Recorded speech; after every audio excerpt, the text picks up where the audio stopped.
Okay, back in the motorhome. Appreciate you coming along for the ride, figuratively speaking here. That is the top or the end of a drawer that used to be in here.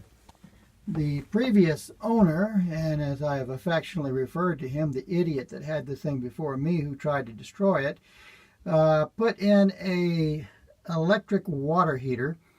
And to do that, rather than just taking this drawer out and putting a face over it or something, he decided to destroy the drawer, disassemble it, throw away everything. And so now I have just this big hole in here where the electric water heater did extend up above that. I've got the gas water heater in it now, replacing it. So the tracks are still there. Hopefully I can still use those, we'll see. But I need to build a drawer to fit in there. I've taken one of the other drawers out. None of these are the same size, so this is totally different size, but at least it shows me how it was constructed. So that's going to be the project, to see if I can build myself a drawer to fit in there. After going out the last time, I found or discovered that having that drawer in there would really be nice to put things away and keep them off the counter. In a motorhome, space is at a premium, so you have to organize and put things away after you use them. Okay, let me get some measurements done and we'll see where we go from here. All right, got out the trusty Shopsmith. I use this thing about once a year to help build Pinewood Derby cars for the grandkids. So now I can actually use it for its more intended purpose. I have the lumber from Home Depot, got a little hardware, I've gotten my measurements and kind of a design of how I think this thing needs to go together. So I need to fire this thing up and let's get some boards cut. You may recognize that paneling. That is a piece of finished plywood that I used to make the instrument panel where the TV was in the front of the motorhome. So I've got enough of that left over. I can use that to make the bottom panel. Okay, so I've got to cut it.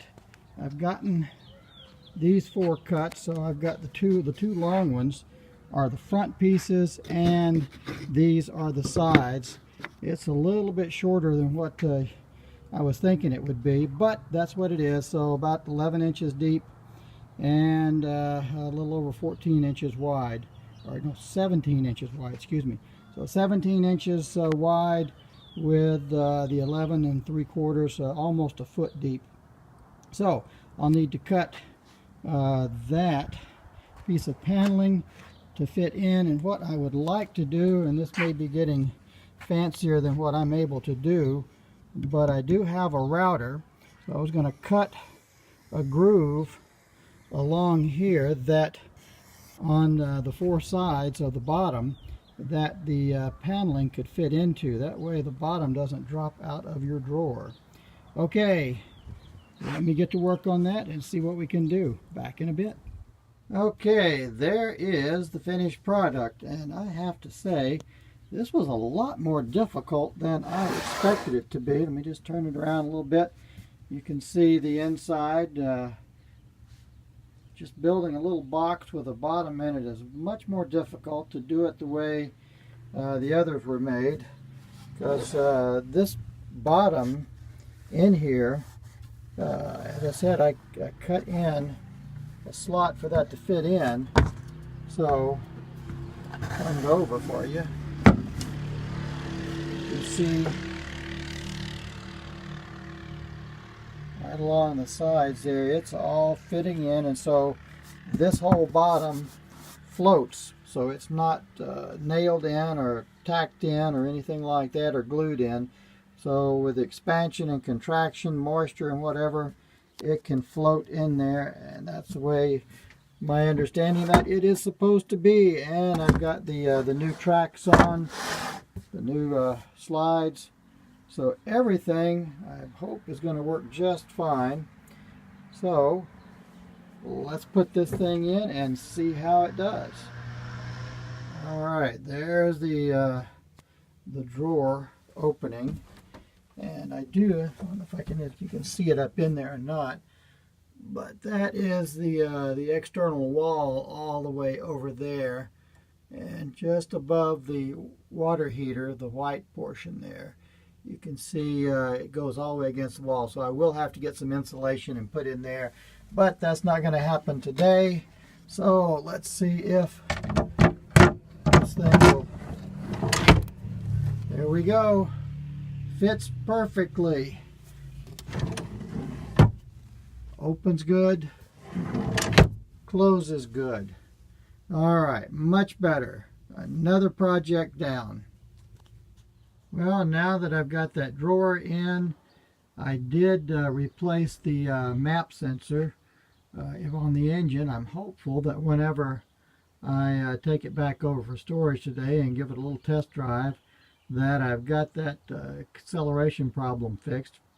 Cruises nice down the road. We'll do 75, 80 miles an hour if you can afford the gas to do that. But when you press the accelerator past a certain point, it seems to stall out a bit. Hopefully replacing that map sensor on the engine will solve that. Now with the replacement of that, or I guess not just replacement, but building that new drawer to put in the bathroom, I am nearing the end of all the projects that I had intended to do. So things are looking pretty good.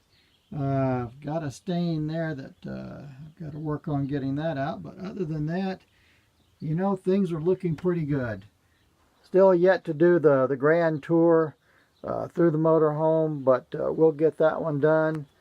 I've gotten everything working. Everything is just the way it should be. So it's pretty darn livable, and I think pretty darn dependable right now going down the road. So just a quick walk through here. The television that goes up here on the wall. You can see the wallpaper is coming undone. There used to be a cabinet there where the old television was. There's my washing machine. And just a look back down the hallway toward the driver and passenger seats. All right, appreciate you watching these videos. I hope you've enjoyed this one. And like I say, nearing the end of the projects, but there's always things to do, updates and upgrades and things that I can come up with. So appreciate you coming along for the ride. Have a good one. We'll talk with you later. And if you haven't subscribed, please do so. And hit that little bell to the right, and that'll let you know whenever I've put up a new video. Just an update on the motorcycle. I do have the title for it now. I've got all the parts I need. So that will be coming up soon as well. The 1982 Honda CB450 restoration project there. Talk to you later.